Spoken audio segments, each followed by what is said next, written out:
তোকে আমি বিয়ে করব না। তোকে সামনে আমি পেয়ে নেই। বিয়ে কি ছেলে খেলা তোর কাছে? তুই কি আমার সাথে ফান করছিস? না না, ফান না।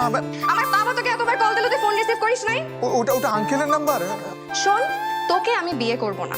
তোকে সামনে আমি পেয়ে নেই, তোর পিঠে চামড়া বের করে আমি আমার হাজবেন্ডের ওয়ালেট বানাবো। নীলা নীলা নীলা, আমার ফাজিল কোথাকার।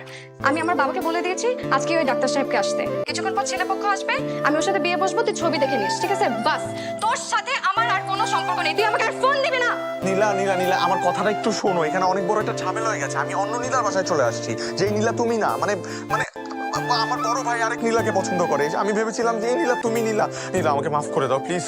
তুই থাক তোর ভুল নিয়ে। তুই ফাইজলামি করছিস এখন আমার সাথে। আর হাফেজ, তুই আমাকে আর ফোন দিবি না। নীলা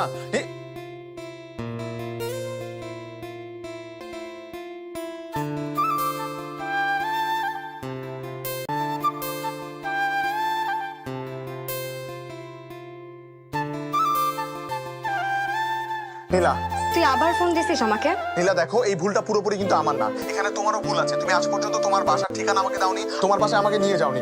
এই কারণে আমি তোমার ঠিকানা জানি না। তুমি প্লিজ দেখো, এখনো সময় আছে। তুমি তোমার বাসার ঠিকানাটা আমাকে দাও, আমি বাবা মাকে ম্যানেজ করে নিয়ে আসছি তোমার বাসায়। এখন আর এসে লাভ নেই। ডিউক আর ওর বাবা মা অলরেডি রাস্তায়। ডিউক মিউক কে আবার?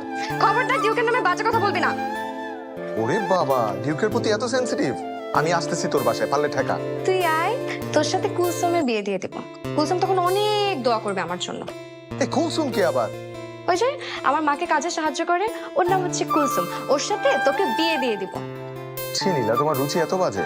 হ্যাঁ, আমার রুচি তো খারাপই, এর জন্য তো তোকে পছন্দ করেছিলাম। ফোন রাখ, আমার হবু শ্বশুর শাশুড়ি চলে আসবে এখনই। এই তো হবু শ্বশুর এখানে আমার